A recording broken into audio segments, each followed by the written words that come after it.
po tayo sa ating personal home video store. Wala pa naman po tayong ginagawang pagbabago rito. Yan pa rin po yung mga nakikita nyo yan. Yung pong shelves ng 4K Blu-ray at Blu-ray, hindi pa rin po natin nagagawa. Siguro po next week natin, umpisa na po natin yan. Yan, yung pong ating power amp na binili last week po ba yun? Yung ating video last week, ite-testingin po natin yon. Kaya pupunta po tayo sa ating tawag dito, home theater. Yan, sige. Labas po tayo.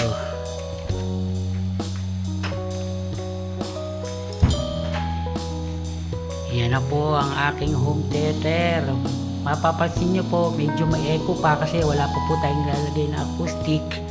Lalagyan po natin yan. Tsaka yung dito po sa harapan, kung mapapansin nyo, puro speaker lang po siya.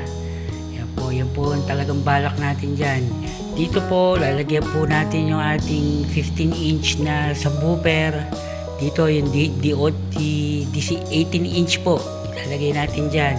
Ito 12-inch po ito. Ito po yung mid-bass natin mangyayari. Ito po yung center natin. Baka igawa ko rin po na stand yan para mas maayos. Yung display po, ito na lang po munang wall kasi medyo malaki na po yung display natin ngayon. Parang mga 110 na po yata ito. Yung dati po natin, nasa 95 lang po yun. Yan. At ito po yung ating equipment.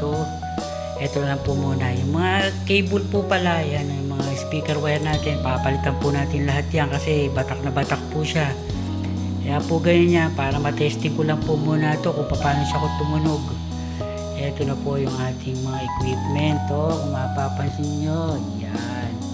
At ito po yung turntable na kanina tumatakbo pero hindi po yan yung naka-play. Ito po yung naka-play yung drum and track disc. Ito po yung aking pandemo pagka may kung po tayong papakinggan na bagong equipment natin.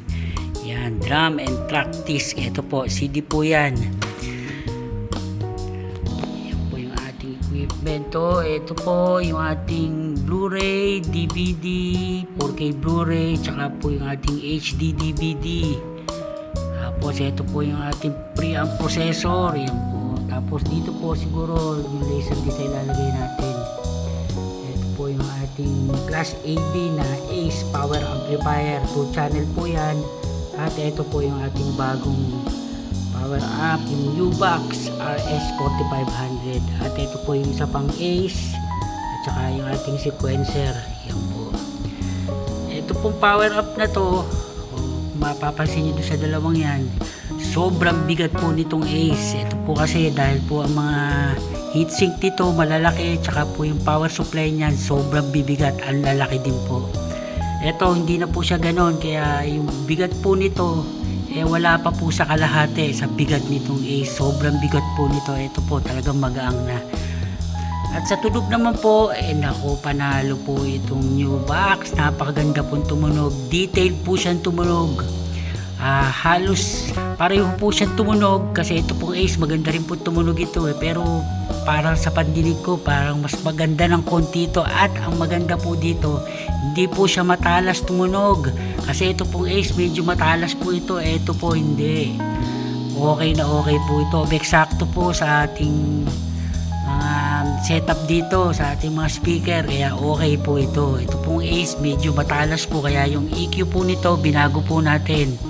Nung nilagay ko po itong power amp na to, binalik ko po lahat yung ating EQ, kaya kasi hindi na po ito matalas ito nga medyo matalas to, kaya yan.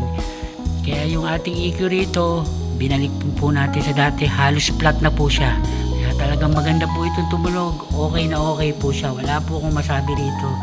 Panalo po sa tunog. Detailed na detail po. Okay na okay siya. Yan po. Tapos meron po tayong surround dito kasi wala pa po tayong surround. Ilagay ko lang po yan para ma-testing po natin. Kasi gagawa rin po tayo ng stand katulad po rin ito.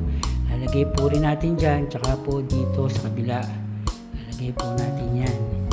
Tapos kung magse 7 channel tayo, tsaka po dito, yan pong JBL lalagay natin sa likod. Tsaka yung ating projector, nandito pa rin po siya sa hagdan. Hey! Yan po yung ating patungan muna ng projector. Siguro sa mga susunod, gagawa tayo o bibili tayo ng patungan yan. At yung mga CD natin na nakakalat sa flooring noon, eto, nilagay na lang po natin muna rito. Ayan o, yan po yung shelves natin sa ating tiny movie room ng araw. Ayan, nagsama-sama na po yung mga CD. At meron po tayo ditong Sony VHS, tsaka po yung Kenwood na power amp. Yan po power amp na po, yan po yung 6 channel. Kaya lang, meron po yata diferensya yung isang channel. Naglolo ko siya, kaya medyo pinagpahinga na po natin siya. Siguro kung magkaka-atmos tayo, gagamitin din natin yan. Tsaka baka ipagawa natin isang channel para mabuo ulit yung 6 channel. Ayan mga ka-HT, ang ating home theater. Hanggang dito na lang. Hanggang sa susunod na video. Thank you!